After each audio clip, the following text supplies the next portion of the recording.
इसी के लिए जीके जीएस की हमारी तीसरी क्लास है, जिसमें हम एमसीक्यू लगा रहे हैं। करीब करीब 26,000 से अधिक जो एमसीक्यू हैं वो हम लगाएंगे, है ना। यहाँ से बाहर क्वेश्चन देखने को नहीं मिलेगा, चाहे वो सीजीएल का एग्जाम हो, एमटीएस का एग्जाम हो या सीएचएसएल का एग्जाम हो। आप कोई सा भी एग्जाम दे रहे हो, इससे बाहर क्वेश्चन नहीं जाएगा, क्योंकि ये बहुत सारे क्वेश्चन हैं और इतने महत्वपूर्ण क्वेश्चन है जहाँ से आपको देखने को मिलेगा कि ऐसा कोई सा भी एसएससी का एग्जाम नहीं है जिसके क्वेश्चन नहीं उठाए गए हों। साथ ही उसकी एक्सप्लेनेशन भी यहाँ पर दी हुई है। तो इतना अच्छा कंटेंट आपको मिल रहा है, वीडियो को लाइक कर दीजिए और अपने दोस्तों में शेयर कर लीजिए जल्दी से। और अगर चैनल पर नए हो तो चैनल को सब्सक्राइब कर लीजिए। हम आगे बढ़ते हैं। हमें देखना है महाजनपदों का उदय। इससे संबंधित जो भी क्वेश्चन आए हैं, तो आपको एक दिमाग में माइंड मैपिंग भी बनेगी कि किस प्रकार के प्रश्न आते हैं किस टॉपिक से। तो पहला ही क्वेश्चन है जो महाजनपदों के उदय से, मगध महाजनपद खालिस्तान नदियों से घिरा हुआ था। ये पूछा जा रहा है मगध महाजनपद जो है वो कौन सी नदियों से घिरा हुआ था। तो इसका सही आंसर है गंगा और सोन। जो मगध महाजनपद है ये गंगा और सोन नदी से घिरा हुआ था। मगध चारों ओर से गंगा और सोन नदियों से घिरा हुआ था। ये नदियां जल यातायात, जल आपूर्ति तथा सिंचाई के लिए महत्वपूर्ण थी। मगध आधुनिक बिहार के पटना और गया जिलों के भूभाग पर अवस्थित था। इसकी प्राचीन राजधानी गिरिब्रज और बाद में राजगृह व पाटलिपुत्र भी रही है। यह भी आपको याद रखना है। तो पूछा जाए मगध की प्राचीन राजधानी गिरिब्रज, साथ ही अन्य राजधानी तो राजगृह व पाटलिपुत्र भी आपको याद रखना है। यह जो क्वेश्चन था एसएससी सीजीएल टीयर 1 में पूछा गया है। कब? 2023 में। बज्जी महाजनपद की राजधानी क्या थी? तो देखो इस प्रकार के प्रश्न भी आते हैं कि किस महाजनपद की राजधानी क्या रही है। तो आपको पता है बज्जी महाजनपद की राजधानी जो है वो वैशाली हुआ करती थी। क्या थी? वैशाली हुआ करती थी बज्जी महाजनपद की राजधानी। अब हम देख लेते हैं बज्जी महाजनपद की राजधानी वैशाली थी। कुछ अन्य जनपद, अन्य महाजनपद और उनकी राजधानियों को देखते हैं। जैसे अंग की राजधानी हुआ करती थी कौन सी? चंपा। अंग की राजधानी थी चंपा। मगध महाजनपद की राजधानी राजगृह, पाटलिपुत्र और गिरिब्रज भी याद रखना है। वत्स महाजनपद था जो, उसकी राजधानी कौशाम्बी थी। क्या थी? वत्स की राजधानी थी कौशाम्बी। कौशल की श्रावस्ती, कौशल की श्रावस्ती। मल्ल महाजनपद था जो, उसकी राजधानी थी कुशीनारा और पावा। कुशीनारा और पावा मल्ल महाजनपद की राजधानी हुआ करता था। असमक महाजनपद था जो, उसकी राजधानी पोतन हुआ करती थी और कम्बोज की हाटक हुआ करती थी। पिछली 2 क्लासें अगर आपने नहीं देखी हैं तो उनको भी देख लेना, ताकि जो पाषाण काल और सिंधु घाटी सभ्यता साथ ही वैदिक साहित्य, वैदिक काल से संबंधित जितने भी क्वेश्चन हैं उनको हम पहले करा चुके हैं। क्वेश्चन नंबर 71 है, राजगृह किस महाजनपद की राजधानी थी? ये पूछा जा रहा है कि राजगृह जो है वह किस महाजनपद की राजधानी थी। तो देखो ये एसएससी एमटीएस में आया हुआ क्वेश्चन है। राजधानी, राजगृह जो है वो मगध महाजनपद की राजधानी हुआ करता था। राजगृह मगध महाजनपद की प्रथम राजधानी था। यह बिहार में नालंदा जिले में स्थित एक ऐतिहासिक और धार्मिक महत्व का स्थल है। पौराणिक साहित्य के अनुसार यह ब्रह्मा की पवित्र यज्ञभूमि, संस्कृति और वैभव का केंद्र भी रहा है। जैन धर्म के 20वें तीर्थकर मुनि सुब्रत नाथ स्वामी के गर्भ, जन्म, तप, ज्ञान एवं 24वें तीर्थकर भगवान महावीर स्वामी की साधना भूमि भी रहा है राजगृह। क्वेश्चन नंबर 72 है, ध्यान से देखिएगा। निम्नलिखित में से कौन सा प्राचीन भारत का पहला साम्राज्य है जिसमें युद्ध के लिए बड़े पैमाने पर हाथियों का उपयोग किया जाता था? तो ये पूछा जा रहा है कि प्राचीन भारत का वह कौन सा साम्राज्य है जिसने युद्ध के लिए बड़े पैमाने पर हाथियों का उपयोग किया था। तो इसका जो सही आंसर है वो हो जाएगा मौर्य। क्या हो जाएगा? मौर्य शासन के उत्थान के पहले ही 2 सदियों में मगध के साम्राज्य के विकास का दौर हुआ। तो इसका सही आंसर क्या हो जाएगा? मगध साम्राज्य में ऐसा किया गया था।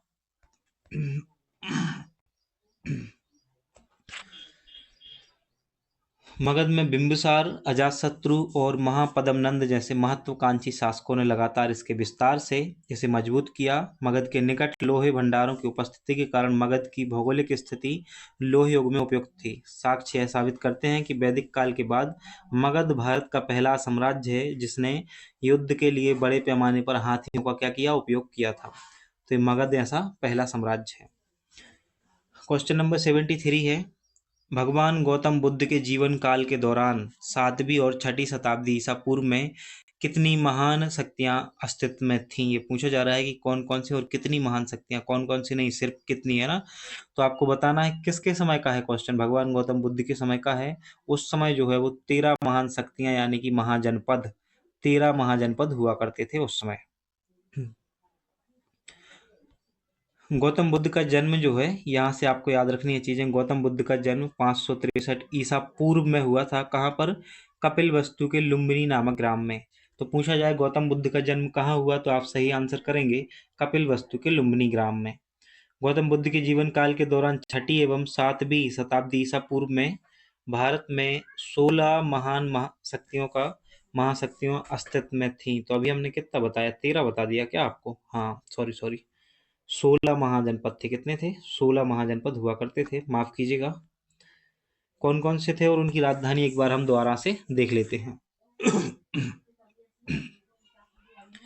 देखो जो वत्स महाजनपद है, वत्स महाजनपद, इसकी राजधानी हुआ करती थी कौशाम्बी। क्या? कौशाम्बी।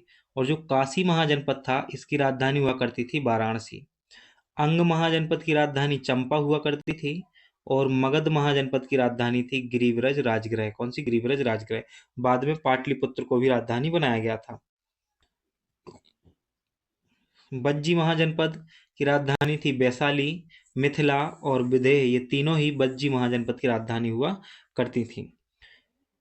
अगला है महाजनपद कौशल। कौशल महाजनपद जो है, इसकी राजधानी श्रावस्ती हुआ करती थी। कौन सी? श्रावस्ती। अवंती महाजनपद की राजधानियां दो थी, एक तो उत्तरी अवंती, एक दक्षिणी अवंती की। तो एक थी उज्जैन और एक थी महिष्मती। तो उज्जैन और महिष्मती अवंती महाजनपद की राजधानियां हुआ करती थी। मल्ल महाजनपद की राजधानी थी कुशावती और कुशीनारा। क्या थी? कुशावती और कुशीनारा।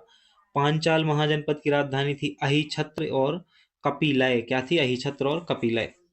चेदी महाजनपद की राजधानी हुआ करती थी सुक्तिमती और सुक्तिवती। चेदी महाजनपद जो कि कहाँ पर था? मध्य प्रदेश में था। कुरु महाजनपद जो है, कुरु महाजनपद, इसकी राजधानी इंद्रप्रस्थ हुआ करता था। और मत्स्य महाजनपद की राजधानी जो है वह विराटनगर था। क्या था? विराटनगर। गांधार महाजनपद की राजधानी तक्षशिला थी। असमक महाजनपद की राजधानी जो है वो पोटनी पोतली दक्षिण भारत में एकमात्र महाजनपद था। कौन सा? असमक। सूरसेन महाजनपद की राजधानी मथुरा हुआ करती थी। और कंबोज महाजनपद की राजधानी जो है वह हाटक हुआ करती थी, राजपुर हुआ करती थी। ये चीजें आपको याद रखनी है। तो ये 16 के 16 महाजनपद और उनकी राजधानी आपको याद होनी चाहिए। क्वेश्चन नंबर 74 है जो कि एसएससी सीजीएल में पूछा जा चुका है 2019 में। निम्नलिखित में से कौन सा राजशाही राज्यों में एक नहीं है जो कि 7वीं और 6ठी सदी के शुरू में ईसा पूर्व भारत में मौजूद है? तो ये बात की जा रही है वैशाली की। बोला जा रहा है कि राजशाही राज्यों में से एक नहीं है, मतलब राजशाही नहीं थी वहां पे। क्या था? गणतंत्र था, है ना, गणतंत्र था, राजशाही नहीं थी। कहाँ पर? वैशाली में। बाकी मगध, अवंती और कौशल में क्या था? राजशाही थी। तो क्वेश्चन को समझना भी पड़ता है कभी कभी कि क्या पूछा जा रहा है, ये ध्यान देने योग्य होता है। जैसे इस क्वेश्चन में बोला जा रहा है कि कौन सा राजशाही नहीं है, राजशाही राज्यों में से एक नहीं है। तो इसका सही आंसर है जो वैशाली है, वो राजशाही राज्यों में से नहीं है ना। यहाँ पर राजशाही नहीं थी, क्या थे? गणतंत्र था यहाँ पर। महाजनपद काल में बज्जी जो कि वैशाली व मल्ल, है ना, दो ये महाजनपद याद रखने हैं, बज्जी वैशाली व मल्ल संघ थे। ऐसे राज्यों का शासन राजा ना होकर गण यानी कि गढ़ और संघ द्वारा होता था। जबकि महाजनपद राज्यों द्वारा शासित ऐसे होते थे, परंतु कुछ में अलग प्रकार की शासन व्यवस्था भी थी। तो यह भी आपको याद रखना है। बहुत ही महत्वपूर्ण क्वेश्चन है, सिर्फ एसएससी में ही नहीं, न जाने कितने एग्जामों में पूछा जा चुका है कि कौन सा बौद्ध ग्रंथ 16 महाजनपदों का उल्लेख करता है। इनमें से कौन सा बौद्ध ग्रंथ है जो 16 महाजनपदों का उल्लेख करता है? तो इसका सही निकाय है आगंतुर निकाय। कौन सा है? आगंतुर निकाय। ऑप्शन नंबर सी इसका सही आंसर हो जाएगा।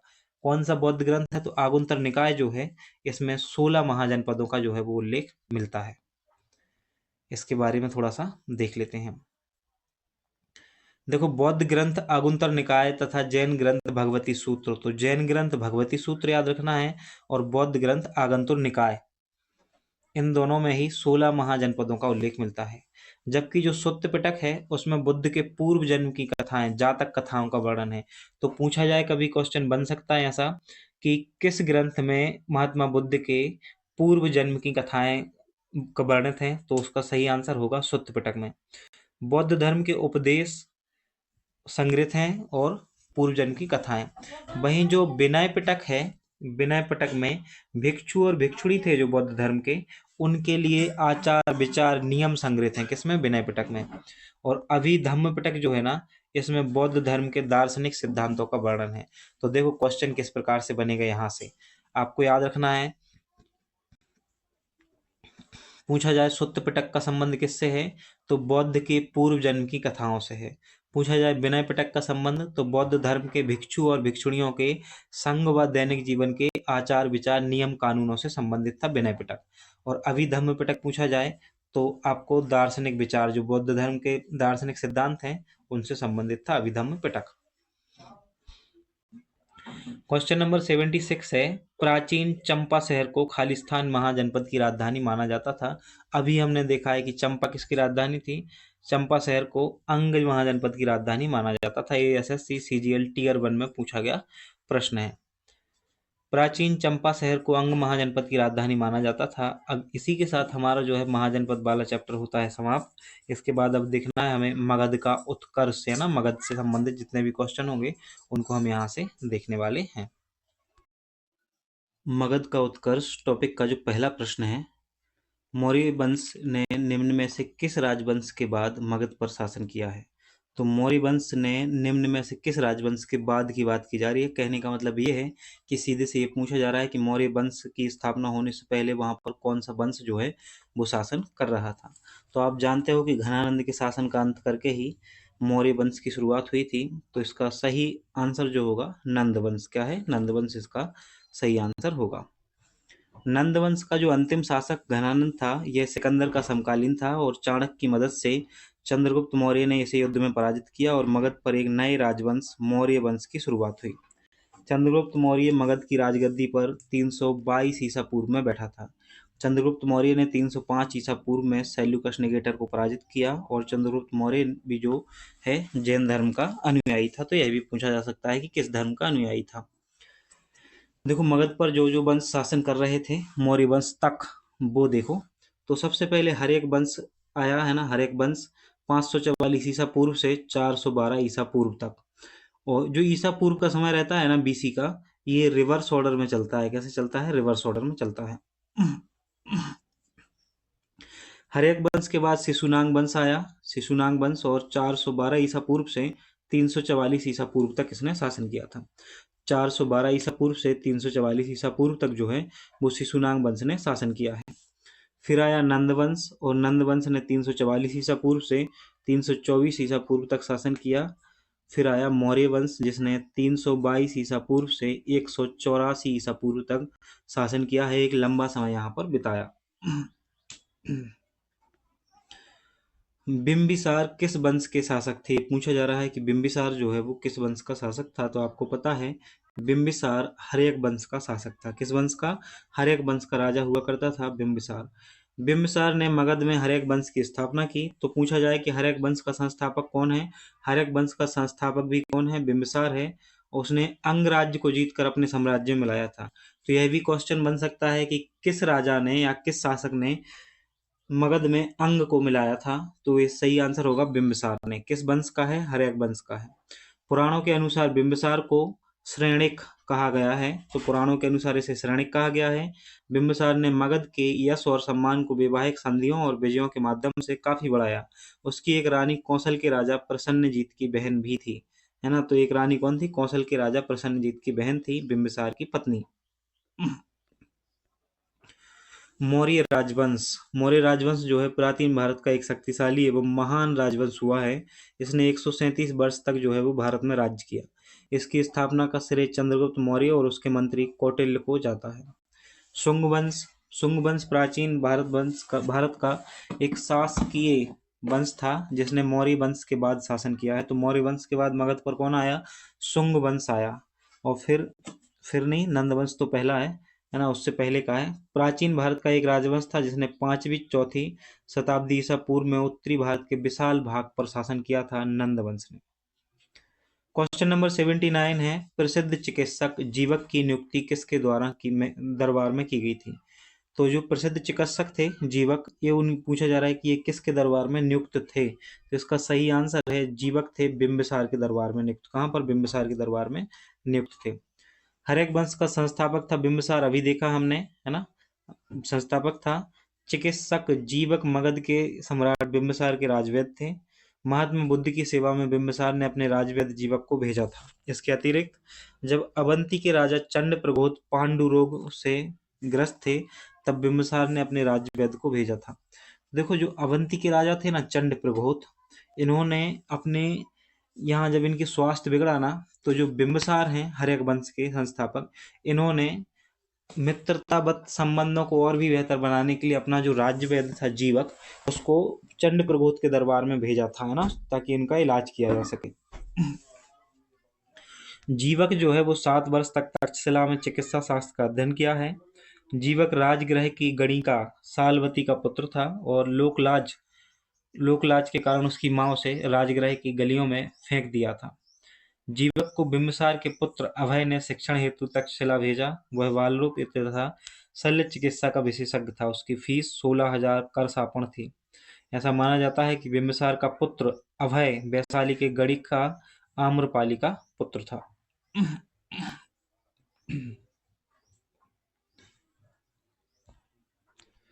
हर्यक वंश से मगध के पहले शासक खालिस्तान थे। तो हर्यक वंश से पहले मगध के जो हर्यक वंश से मगध के पहले शासक कौन था? तो हर्यक वंश का जो पहला शासक था वो था बिंबिसार। कौन था? बिंबिसार था। वो जो एसएससी वालों का क्वेश्चन लिखने का तरीका है वो थोड़ा सा अलग टाइप का है, तो ऐसे सीधा सा क्वेश्चन नहीं आता है। एक लैंग्वेज जो है ना उनकी थोड़ी सी डिफरेंट टाइप की है, तो समझने में कभी कभी क्या होता है कि अगर नॉर्मल बच्चा है जो पहली बार बैठ रहा है परीक्षा में, आप ज़्यादा कुछ खास उसने पढ़ा नहीं है, तो फिर तो दिक्कत होने वाली है। इसलिए कहते हैं आप अधिकारी बाबू आईएएस चैनल से जुड़िए, है ना, बहुत कुछ यहाँ पे आपको सीखने को मिलेगा। हर्यक वंश का संस्थापक बिंबिसार मगध की गद्दी पर 544 ईसा पूर्व बैठा था। बौद्ध धर्म का अनुयायी था। यह भी याद रखना है कि हर्यक वंश का संस्थापक बिंबिसार जो है बौद्ध धर्म का अनुयायी है। इसने गिरि ब्रज राजगृह को जो है वो अपनी राजधानी बनाया था। 52 वर्षों तक इसने शासन किया है। कहाँ पर? मगध पर। और इसकी हत्या जो है इसके ही पुत्र अजातशत्रु ने कर दी थी और वह गद्दी पर बैठ गया था। क्वेश्चन नंबर 81 है, निम्नलिखित में से कौन नंद वंश का अंतिम शासक था? ये पूछा जा रहा है कि नंद वंश का अंतिम शासक कौन था। तो ऑप्शन नंबर ए जो है घनानंद, इसका सही आंसर हो जाएगा, क्योंकि घनानंद ही नंद वंश का अंतिम शासक था और महापदम नंद जो है वो इस नंद वंश का संस्थापक था। अगर संस्थापक पूछा जाए तो महापदम नंद जो है वो आंसर करना है। पुराणों में महापदम नंद को सर्व छात्रांक क्षत्रियों का नाश करने वाला तथा भार्गव परशुराम का अवतार कहा गया है। उसने एक राट और एक छत्र की उपाधि भी धारण की थी। महापदम नंद के 8 पुत्रों में से घनानंद जो है वो वंश का अंतिम शासक था। इसी के समय सिकंदर ने पश्चिमोत्तर भारत पर आक्रमण किया था। ग्रीक लेखकों ने घनानंद को अग्रमीज कहा है। तो पूछा जाए कि किसने कहा है अग्रमीज घनानंद को? तो ग्रीक लेखकों ने कहा है। किसने? ग्रीक लेखकों ने कहा है। और इसी को पराजित करके जो है वो चंद्रगुप्त मौर्य ने मौर्य वंश की शासन की नींव रखी थी। तो घनानंद को ही पराजित किया था और यही नंद वंश का जो है अंतिम शासक कहलाता है। क्वेश्चन नंबर 82 है, हर्यक वंश का शासक अजातशत्रु किसका पुत्र है? तो अभी तो पढ़ा था हमने ऊपर कि अजातशत्रु ने बिंबिसार को मार के जो है बिंबिसार को मार के शासन पर बैठा था, गद्दी पर बैठा था। तो किसका पुत्र है? बिंबिसार का पुत्र है अजातशत्रु। अपने पिता की ही हत्या की थी। अजातशत्रु का उपनाम जो आपको है वो याद रखना है, क्या था? कुणिक। अजातशत्रु का उपनाम था कुणिक। प्रारंभ में वह जैन धर्म का अनुयायी था, परंतु बाद में उसने बौद्ध धर्म जो है वो अपना लिया था। इसने राजगृह में स्तूपों का निर्माण करवाया और 483 ईसा पूर्व राजगृह की सप्तपर्णी गुफा में प्रथम बौद्ध संगीति का आयोजन भी अजातशत्रु के समय पर ही किया गया था। तो याद रखना है कि अजातशत्रु ने अपने पिता की हत्या की थी, है ना, और ये बिंबिसार के बाद गद्दी पर बैठा था। बिंबिसार का ही पुत्र है ये। क्वेश्चन नंबर 83 है, राजा अजातशत्रु खालिस्तान वंश के शासक थे। तो देखो, बिंबिसार आपको पता है कि हर्यक वंश का शासक है और बिंबिसार का पुत्र ही अजातशत्रु है। तो यह भी किस वंश का होगा? हर्यक वंश का ही शासक होगा। ये CGL Tier 1 में क्वेश्चन पूछा गया है। CGL प्री का जो एग्जाम होता है उसमें क्वेश्चन पूछा गया है। 4वीं शताब्दी ईसा पूर्व में मगध की राजधानी को खालिस्तान स्थानांतरित कर दिया गया था। तो 4वीं शताब्दी ईसा पूर्व में मगध की जो राजधानी थी कहाँ स्थानांतरित कर दी गई थी, तो पाटलिपुत्र जो है वो स्थानांतरित कर दी गई थी। कौन कौन सी राजधानियां थी मगध की, जल्दी से कमेंट करिए। साथ ही यह भी बताइए कि वह कौन से 2 महाजनपद हैं जहां पर राज्य शासन ना, वैसे राज्य की शासन ना होकर गणतंत्र था। क्या था? गणतंत्र था। गण थे, संघ के रूप में कार्य कर रहे थे। वो कौन सी 2 महाजनपद हैं? जल्दी से, अभी हमने देखा है ना, तो आप कमेंट करके बताइएगा। देखो, बिहार की राजधानी पटना का पुराना नाम ही पाटलिपुत्र था, और सम्राट अजातशत्रु के उत्तराधिकारी जो हुआ उदयन, इसने अपनी राजधानी को राजगृह से कहाँ स्थानांतरित कर दिया था? पाटलिपुत्र स्थानांतरित कर दिया था।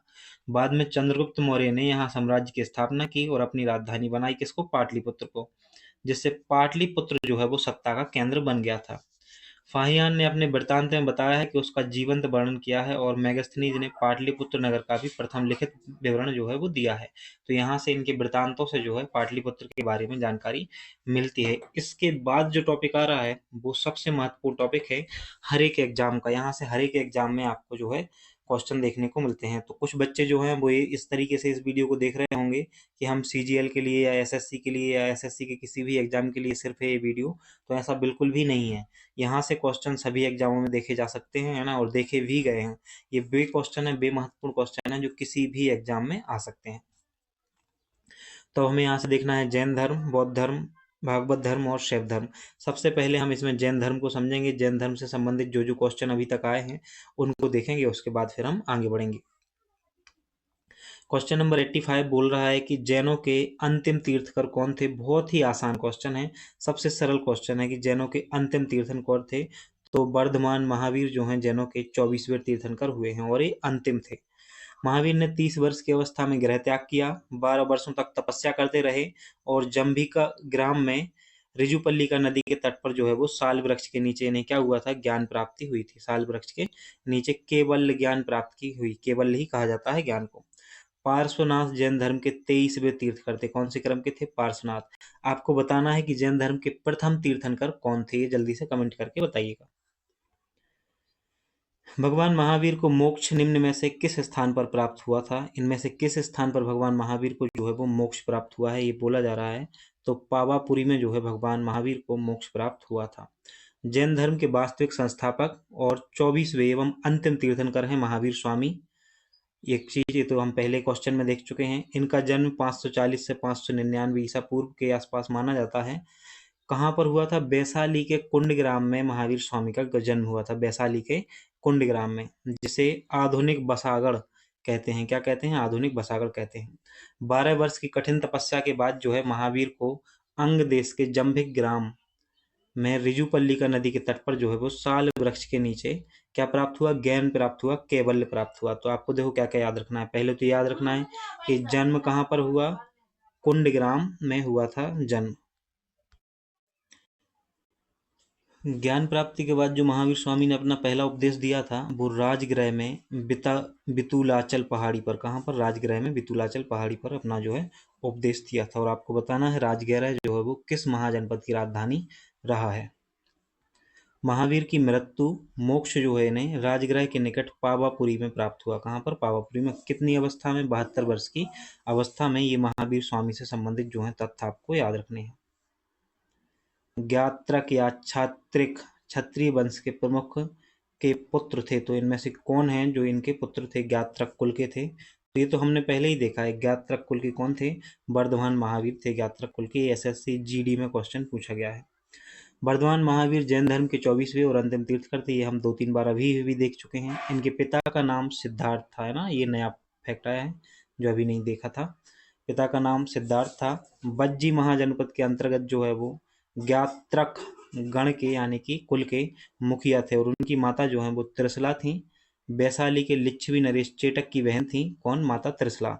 तो पिता का नाम था सिद्धार्थ, माता का नाम था त्रिशला, ज्ञात्रक कुल के थे, गढ़ के थे ये। किस भारतीय धर्म में 24 तीर्थंकर हुए हैं? तो इसका आसान सा आंसर है जैन धर्म में। किसमें? जैन धर्म में।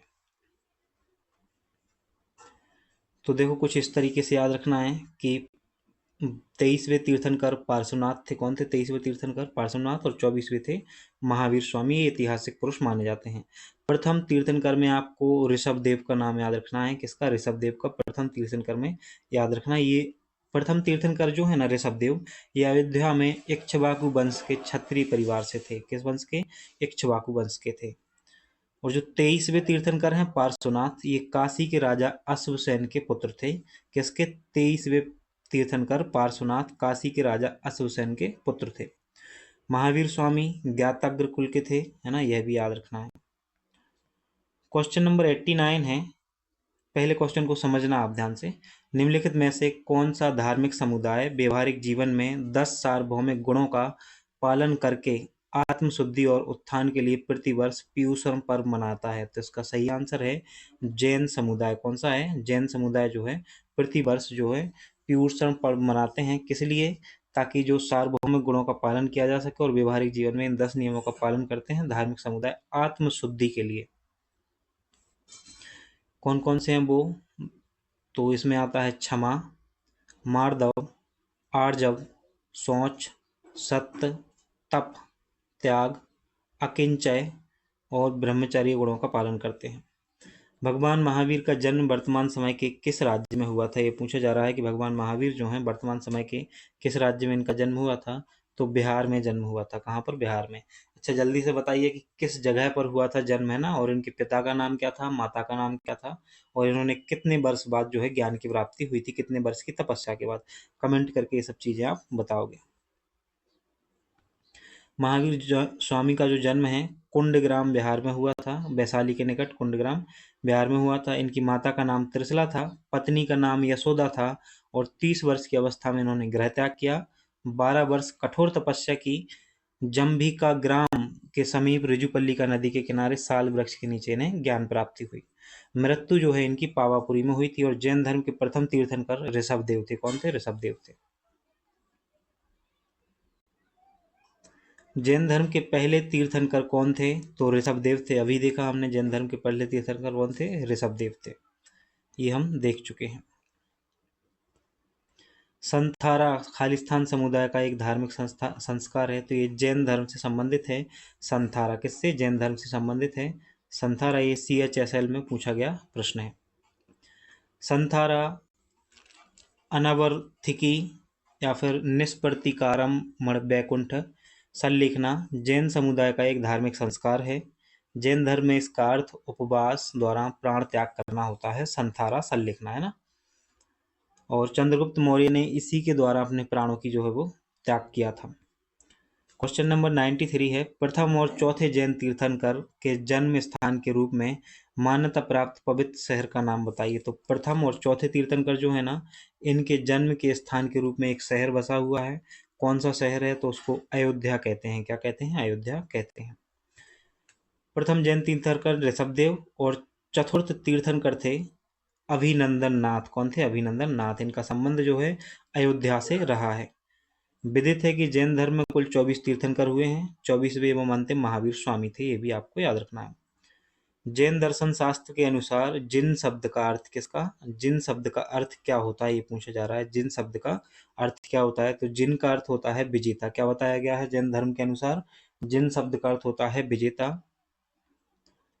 क्वेश्चन नंबर 95 है। महावीर की शिक्षाएं जो कि लगभग 1500 वर्ष पूर्व लिखी गई थी, वर्तमान में कहाँ उपस्थित हैं? महावीर की शिक्षाएं जो लगभग 1500 ईसा पूर्व नहीं है, 1500 वर्ष पूर्व लिखी गई हैं, वर्तमान में कहाँ हैं? तो इसका सही आंसर है बल्लभी, गुजरात में है ये।